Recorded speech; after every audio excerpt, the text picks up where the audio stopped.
I am not inclined to believe that the universe has a creator, but I would not be so presumptive as to declare that it doesn't. Nevertheless, I am deeply confident that the personal gods of the world religions are man-made fictions that stand as lasting relics of our barbaric past. I freely acknowledge that it might be possible that a god exists, but if this does turn out to be the case, that god is not yours. I find the notion of a personal god to be nothing more than the wishful thinking of those who did not and could not comprehend the vastness of the cosmos. Every star in the sky, they seem to think, was made for our enjoyment. Every earthquake and every tsunami, every stillbirth and every plague, was our punishment for some crime against heaven. Everything that happens in the universe happens because of us. This is simply not a mindset that I can adopt, and part of the reason for this is that unlike the religious, I am not compelled to attribute everything to a motivated causal agent. Many of them protest that this is because of a bias towards materialism, but I contend that there is no viable alternative. That every philosophical objection to materialism is nothing more than an assault on some aspect of our knowledge, like information or the human mind, that we don't yet have a complete understanding of.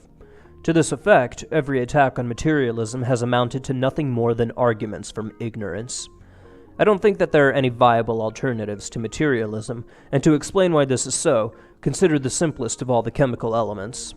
That is to say, the element with the fewest components. Hydrogen's structure and behavior is most explicitly described in terms of quantum mechanics. What you are looking at is a mathematical derivation that partially gives this description. You'll notice that there's a certain caliber of detail and sophistication that is met. This is reasoning in its purest and most elegant and refined form, a harmonious symphony of mathematical determinism. If there is such a thing as truth, then this must be what it looks like. If there is such a thing as God, then this must be his face. Those who attack materialism will assert that the universe can be better explained in terms of the supernatural. But what are these explanations? Where are the calculations and the derivations that suggest that there's more to reality than the material? Where are the experiments that suggest that an immaterial realm exists? All that the dualists have at their disposal are platitudes and emotional banalities. The religious go even farther. Not only do they assert that these platitudes do a better job of teaching us about the world than the rigorous methods that I and like-minded people have adopted, but that unless we embrace these platitudes, we are not capable of leading decent lives. In doing so, they insult us in our most basic integrity, but more pertinently, they offer nothing substantial to corroborate their claims. Where are the mathematical proofs for the existence of God? What experiments have been or could be conducted to get us a data set from which God's existence can be inferred? The only indicators of God's existence are the limp and flaccid platitudes of apologists, the cliché and inconsequential personal accounts of the credulous, and the edited and translated ancient texts of which there are as many interpretations as there are believers.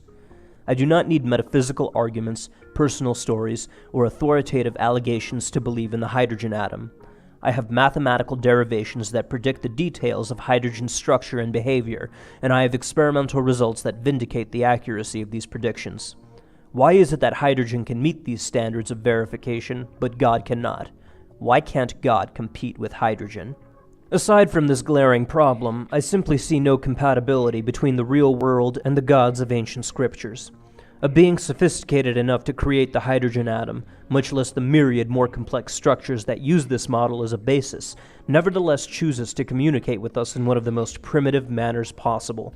Revelation to specific individuals at specific times, and the subsequent authorship of allegedly divine books which contain such trivialities as which days of the week one is allowed to gather sticks, or how many foreskins a warlord in ancient Palestine used to buy his wife. Why does the being who created this, and this care so much about this? I have seen the architecture of the universe, and I have seen the superficial and lazy thinking of primitive people, and it's clear to me which more closely resembles the alleged word of the divine. I think that my position as a student of science makes me uniquely qualified to appreciate this distinction. My studies have taken me to places beyond the imaginations of the people who created the gods. These equations take me everywhere, at all scales, at every point in time. With the tools of my trade, I can see sights that you wouldn't believe, sights that by comparison would make parasite gods and their human creators tremble with humiliation. I have strolled across the surface of the sun. I've glimpsed at events so small and so fleeting that they could hardly be said to have occurred at all. I've beheld incidents of such bizarreness that my simple and limited faculties protested against the insanity of it all. I have seen the filaments of the universe, each strand comprised of millions of galaxies, and I watched as they joined together to form the cosmic web. I went between the filaments and into the cosmic voids, incomprehensibly vast pockets of emptiness where absolutely nothing exists. No planets, no stars, no galaxies, nothing. I have wandered across these endless miles of unimaginable silence and darkness. I witnessed the birth of the universe as it crawled out of its fiery womb, and I held its hand as it died from the entropy that consumed it.